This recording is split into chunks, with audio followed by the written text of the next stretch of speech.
महामंडळे समाजाच्या विकासासाठी की सत्तेचं वाटप की राजकारणासाठी राजकीय सोय लावण्यासाठी हा या क्षणाचा कळीचा प्रश्न आहे.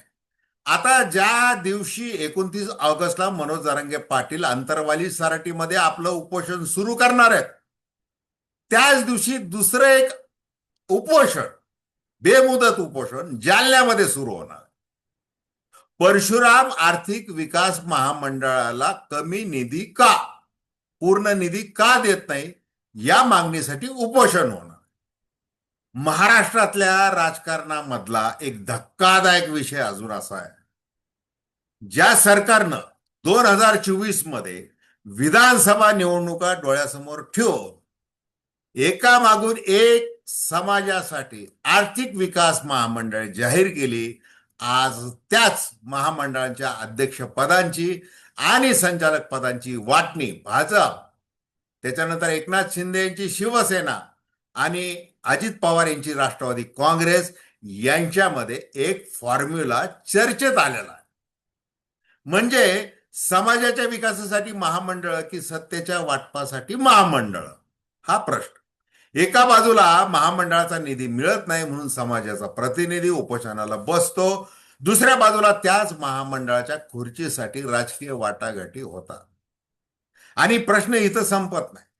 महाराष्ट्रात नवी नवी महामंडळ निर्माण केली गेली आहेत, होत आहेत, पण जुन्या महामंडळांच्या कार्यालयांमध्ये, एक तर कार्यालयच नाहीत अनेक महामंडळाची, जी आहेत कार्यालय त्याच्यामध्ये कर्मचारी नाहीत, काही ठिकाणी कार्यालयीन यंत्रणा नाही, अपुरी आहे, निधीचे प्रश्न आहेत, लाभार्थ्यांची प्रकरणं, अनेक मोठे प्रकरण प्रलंबित आहे.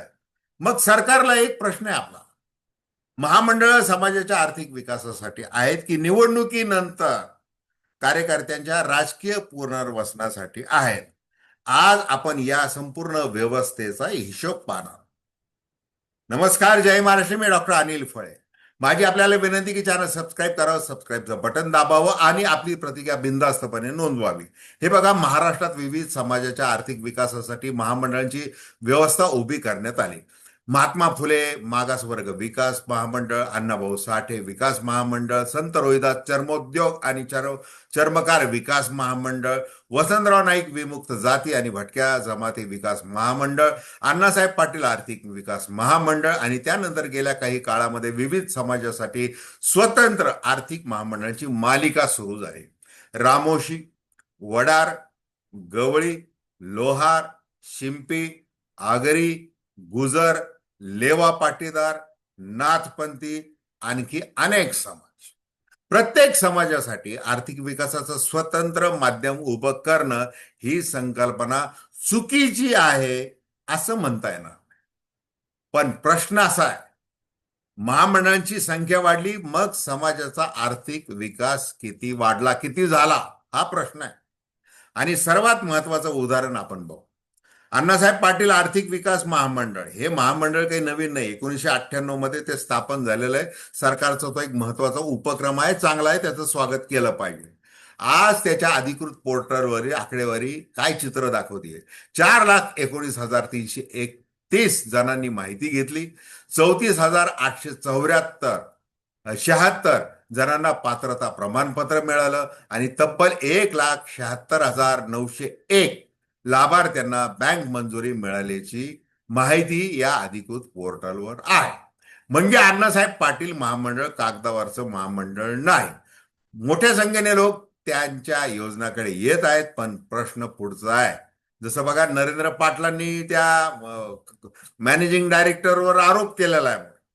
बँकेने मंजुरी दिल्यानंतर प्रत्यक्ष लाभार्थ्याला किती वेळात मदत मिळते, व्याज परताव्याची किती प्रकरणं प्रलंबित आहेत, किती जणांनी प्रत्यक्ष व्यवसाय सुरू केला, किती व्यवसाय टिकले, किती रोजगार निर्माण झाले. कारण मंजुरी मिळणं म्हणजे विकास झाला असं म्हणता येत नाही. खरा विकास तेव्हा झाला असं म्हणता येईल जेव्हा कर्जातून व्यवसाय उभा राहतो, व्यवसाय टिकतो आणि रोजगार निर्माण आणि कुटुंब आर्थिकदृष्ट्या सक्षम. आणि म्हणूनच अण्णासाहेब पाटील महामंडळाचं उदाहरण सरकारसाठी एक महत्वाचं आहे. कारण सरकार काहीच करत नाही असा सरसकट आरोप करता येणार नाही. मोठ्या संख्येने लाभार्थी आहेत, मोठ्या प्रमाणावर योजना आहे. आता दुसरं उदाहरण बघा. वसंतराव नाईक विमुक्त जाती आणि भटक्या जमाती विकास महामंडळ. या महामंडळाच्या अधिकृत माहितीनुसार 96 मंजूर पदांपैकी फक्त, बघा, 96 मंजूर पदांपैकी फक्त 22 पदांवर कर्मचारी कार्यरत आहेत. म्हणजे 74 पद रिक्त आहेत. जिल्हा व्यवस्थापकांची 32 पदं मंजूर आहेत. कार्यरत फक्त 7 आहेत आणि 25 पदं रिक्त आहेत. आता प्रश्न असा आहे, महामंडळ आहे, योजना आहे, पण योजना राबवणारी यंत्रणाच अपुरी असेल तर लाभार्थ्यांपर्यंत सरकार कसं पोहोचणार? एका बाजूला जुन्या महामंडळामध्ये कर्मचारी अपुरे आहेत आणि दुसऱ्या बाजूला नवीन महामंडळाची निर्मिती सुरू आहे. मग प्रश्न आहे, नवीन महामंडळ निर्माण करण्याआधी जुन्या महामंडळाची कार्यक्षमता तपासली जाते का? रिक्त पदे भरली का? प्रलंबित अर्ज काढले का निकालात? कार्यालयांची क्षमता वाढवली का? जुन्या योजनांचा परिणाम तपासला का? हे महत्वाचं आहे की प्रत्येक नव्या समाजासाठी एक नवं महामंडळ निर्माण करणं हा सरकारसाठी राजकीय दृष्ट्या सोपा मार्ग झाला आहे. आता येऊ आपण 2024च्या निवडणुकांच्या पूर्वी काय झालं. निवडणुकीच्या काही आठवड्याआधी विविध समाजाच्या आर्थिक मागण्यांना प्रतिसाद देत नवीन महामंडळाच्या घोषणा आणि निर्णयांचा वेग वाढ. 23 सप्टेंबर 2024 रोजी राज्य मंत्रिमंडळाने ब्राह्मण समाजासाठी परशुराम आर्थिक विकास महामंडळ स्थापन करण्याचा निर्णय घेतला, ज्यासाठी आता जालन्यामध्ये एक कार्यकर्ता जो आहे तो आता उपोषण करणार आहे. आता ते दामले नावाचे आशिष दामले त्यांनी खुलासा केलाय की कसं आहे, टप्प्याटप्प्याने येत असतं, मग बघू वगैरे, असं त्यांनी जरा समजूत काढायचा प्रयत्न केलेला. आता 3 ऑक्टोबर 2024 रोजी त्यासंबंधी शासन निर्णय जारी झाला. या महामंडळासाठी 50 कोटी रुपयांच्या भाग भांडवलाची तरतूद करण्यात आली आणि महत्वाचं म्हणजे हे महामंडळ कंपनीज ऍक्ट 2013च्या सेक्शन 8 अंतर्गत स्थापन करण्याची व्यवस्था करण्यात आली. याच कालखंडात इतर समाजांसाठी आर्थिक विकास महामंडळ आणि उपकंपनीची प्रक्रिया पुढे गेली. मात्र इथं एक कायदेशीर आणि पत्रकारितेच्या दृष्टीने एक महत्वाची गोष्ट सांगितली पाहिजे. मंत्रिमंडळाचा निर्णय, घोषणा आणि शासन निर्णय यांची तारीख एकच असेल असं नाही. म्हणून कोणतं महामंडळ नेमकं कधी जाहीर झालं, कधी मंत्रिमंडळाने मान्यता दिली आणि कधी त्याचा शासन निर्णय निघाला हे स्वतंत्रपणे पाहावं लागणार आहे. पण राजकीय प्रश्न तर उरणारच. निवडणुकीच्या आधी विविध समाजांच्या मागण्यांना उत्तर देत महामंडळांच्या घोषणा का झाल्या? हा दीर्घकालीन आर्थिक विकासाचा आराखडा होता की निवडणुकीच्या पार्श्वभूमीवर विविध समाजाला दिलेल्या राजकीय आश्वासनांचा भाग होता? याचा निर्णय आरोप करून नाही, तारीख, शासन निर्णय, निधी आणि प्रत्यक्ष अंमलबजावणी पाहूनच घ्यायला पाहिजे. आता या नव्या महामंडळाच्या कायदेशीर रचनेकडे आपण बघू. कंपनीज ऍक्ट 2013 मधील जसं परशुराम आर्थिक विकास महामंडळाचं सांगितलं, नोंदणी झालेली आहे. त्या अंतर्गत सामाजिक, आर्थिक, शैक्षणिक, कल्याणकारी किंवा तत्सम उद्दिष्टांसाठी कंपनी स्थापन करता येते. अशा कंपनीचा नफा भागधारकांमध्ये वाटून घेणं हा उद्देश अर्थातच नसतो. पण इथं एक महत्वाची कायदेशीर स्पष्टता आहे. सेक्शन 8 कंपनी म्हणजे आपोआप गव्हर्नमेंट कंपनी होत नाही. गव्हर्नमेंट कंपनी होण्यासाठी कंपनीज ऍक्ट मधील स्वतंत्र कायदेशीर निकष आहे. म्हणून सरकारला प्रश्न आहे, कंपनीज ऍक्ट 2013च्या सेक्शन 8 अंतर्गत महाराष्ट्र सरकारशी संबंधित किती कंपन्या प्रत्यक्ष नोंदणीकृत आहेत? त्यापैकी किती आर्थिक विकास महामंडळ आहेत? किती सक्रिय आहेत? किती निष्क्रिय आहेत? कितींची स्वतंत्र कार्यालय आहेत? कितींकडे स्वतंत्र कर्मचारी आहेत? आणि किती संस्थांचं प्रत्यक्षात कामकाज विद्यमान महामंडळांच्या यंत्रणेवर चालतं? कारण काही नव्या महामंडळाच्या बाबतीत जिल्हास्तरीय कामकाजासाठी विद्यमान महामंडळाच्या कार्यालयातील अधिकारी आणि कर्मचारी वापरण्याची तरतूद करण्यात आलेली आहे.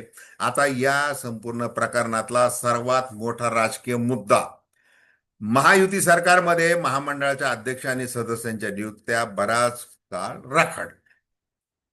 आता या नियुक्त्यांना वेग दिला जातोय, दिला गेलेला. आणि एक बातमी आलेली बघा, महामंडळाच्या पद वाटपासाठी भारतीय जनता पार्टी, एकनाथ शिंदे यांची शिवसेना आणि अजित पवार यांच्या राष्ट्रवादी काँग्रेसमध्ये एक फॉर्म्युला आलेला आहे. म्हणजे 48, 29, 23. 48 अर्थातच भारतीय जनता पार्टीला, शिवसेनेला 29 आणि राष्ट्रवादी काँग्रेसला 23 असा हा फॉर्म्युला आहे. आता प्रश्न विचारायला पाहिजे, महामंडळाच्या अध्यक्षपदांची विभागणी पक्षाच्या राजकीय समीकरणानुसार का? कारण मूळ उद्देश आता राजकीय नियुक्ती असणं तसं तर काही बेकायदेशीर नाहीये. पण नियुक्तीचा निकष काय? संबंधित समाजाच्या प्रश्नांचा अभ्यास केलाय का खरं? आर्थिक विकासाचा अनुभव आहे का? उद्योगाचा काही अनुभव आहे का? सामाजिक कार्याचा अनुभव आहे का? प्रशासकीय क्षमता आहे का? का फक्त पक्षाची जवळीक आहे आपला म्हणून आहे? जर पक्षीय वाटपाचा फॉर्म्युला असेल तर मग तो जनतेसमोर का जाहीर करू नये? कोणत्या पक्षाला किती महामंडळ, कोणत्या निकषावर, कोणत्या महामंडळासाठी कोण नियुक्त व्यक्तीची पात्रता काय हे महत्वाचं. त्याची कामगिरी कोण मोजणार आणि त्याला पदावरून हटवण्याचे निकष काय? कारण विरोधाभास बघा, आता एका बाजूला महामंडळ निधी द्या म्हणून उपोषण आहे, कार्यकर्ते करतात. दुसऱ्या बाजूला महामंडळाचं अध्यक्षपद कोणत्या पक्षाला यावर चर्चा होते. एका बाजूला लाभार्थ्यांचा लाभार्थ्यांचे अर्ज प्रलंबित आहे, दुसऱ्या बाजूला अध्यक्षपदासाठी राजकीय इच्छुकांची रांग आहे. एका बाजूला महामंडळात कर्मचारी कमी आहेत, दुसऱ्या बाजूला महामंडळातील पदांसाठी राजकीय स्पर्धा आहे. मग महाराष्ट्राने प्रश्न विचारायचा नाही का? विचारला पाहिजे ना. तोच आपण विचारतोय. महामंडळाचा अध्यक्ष होण्याची पात्रता काय असावी? पुन्हा पक्षाचा कार्यकर्ता असणं, निवडणुकीत तिकीट न मिळणं, मंत्रिपदाची संधी न मिळणं, आमदार होता न येणं, की संबंधित समाजाच्या आर्थिक विकासाचा अनुभव असणं. कारण महामंडळ म्हणजे फक्त अध्यक्षाची खुर्ची नाही, हे लक्षात घ्या. महामंडळ म्हणजे लाभार्थ्यांची आशा आहे. त्या समाजातले जे लाभार्थी आहेत, जे गरजू आहेत, त्यांची आशा म्हणजे महामंडळ, हे लक्षात घ्या. म्हणून महामंडळाची खरी कामगिरी अध्यक्षाच्या नावाने मोजता कामा नये. महत्वाचं म्हणजे महामंडळापुढे त्या समाजाच्या आर्थिक परिस्थितीत नेमका किती बदल झाला हे महत्वाचं आहे. सरकारने प्रत्येक महामंडळासाठी दरवर्षी सार्वजनिक कामगिरी अहवाल प्रसिद्ध केला पाहिजे. करतंय का सरकार? करतंय थोडंफार, पण त्याचे ते आक्षेप आहेत. जिल्हानिहाय लाभ किती झाला आणि संचालक मंडळाची कामगिरी कशी झाली, मग महामंडळाला कळेल महामंडळ खरंच समाजासाठी काम करत आहे की फक्त सरकारी कागदावर अस्तित्वात आहे. तशी स्थिती अनेक महामंडळ जुन्या महामंडळाचं मी बोलत नाही. आता सुरुवातीच्या प्रश्नाकडे पुन्हा येऊ आपण. जालन्यात एका बाजूला आरक्षणाचा प्रश्न, त्यात जालन्यात दुसऱ्या बाजूला आर्थिक विकास महामंडळाच्या निधीसाठी उपोषण, एका बाजूला अण्णासाहेब पाटील महामंडळातून मोठ्या संख्येने लाभार्थी, दुसरीकडे प्रलंबित व्याज परताव्याचे प्रश्न, एका बाजूला वसंतराव नाईक महामंडळात मोठ्या प्रमाणावर रिक्त पद, दुसरीकडे नवीन महामंडळाची निर्मिती, एका बाजूला कंपनीज ऍक्टच्या सेक्शन 8 अंतर्गत नवीन कंपन्या आणि दुसरीकडे याच महामंडळाच्या अध्यक्षपदाची राजकीय वाटणी. म्हणून ही फक्त एका समाजाची गोष्ट नाही, ही फक्त ब्राह्मण समाजाची गोष्ट नाहीये, ही फक्त मराठा समाजाची गोष्ट नाही, ही वडार, रामोशी, गवळी, लोहार, शिंपी, आगरी, गुजर, लेवा, पाटीदार किंवा इतर कोणत्याही एका समाजाची गोष्ट नाही, ही महाराष्ट्रातील महामंडळ व्यवस्थेची गोष्ट आहे. म्हणजे आता असं काही मोठ्या संख्येने लाभार्थी ह्या महामंडळामध्ये म्हणजे असं काही त्याच्यावर आक्षेप आहे आपला, असं अजिबात आपल्याला म्हणायचं नाही. हे विशेष करून इतर लक्षात घ्या. समाजाच्या नावाने महामंडळ निर्माण करायचं, योजना जाहीर करायच्या, निधीची घोषणा करायची, नवीन कंपनी निर्माण करायची, मग अध्यक्ष, उपाध्यक्ष, संचालक पदांची राजकीय वाटणी करायची. पण शेवटी लाभार्थ्याला विचारायचं नाही की तुला प्रत्यक्ष खरंच काय मिळालं रे बाबा, हे नाही विचारायचं.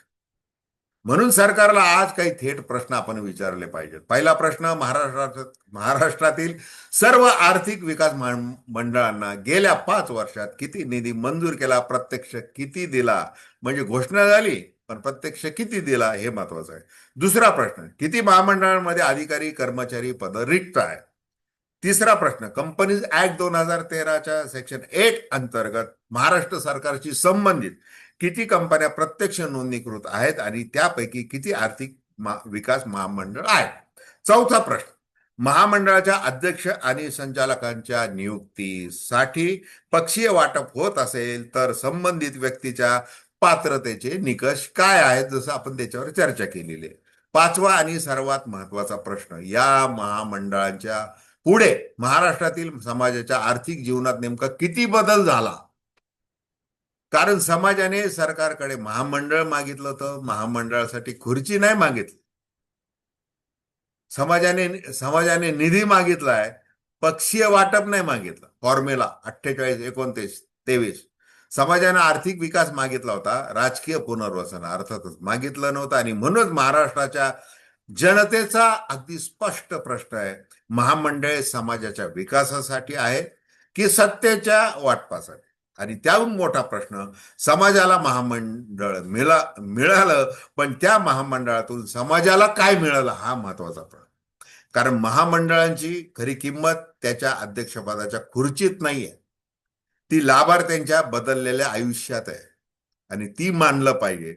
आणि जर त्या बदलासाठी समाजालाच उपोषण करावं लागत असेल, तर प्रश्न फक्त महामंडळाचा नाही, प्रश्न आहे महाराष्ट्राच्या विकासाच्या मॉडेल्स असा आहे. तर खूप खूप धन्यवाद. आपल्याला या व्हिडिओतील मतांबद्दल काय वाटतं याविषयी थेट कमेंट बॉक्समध्ये आपल्या प्रतिक्रिया अवश्य द्या. खूप खूप धन्यवाद. हा व्हिडिओ आवडला असेल तर इतरांना शेअर देखील करा. धन्यवाद.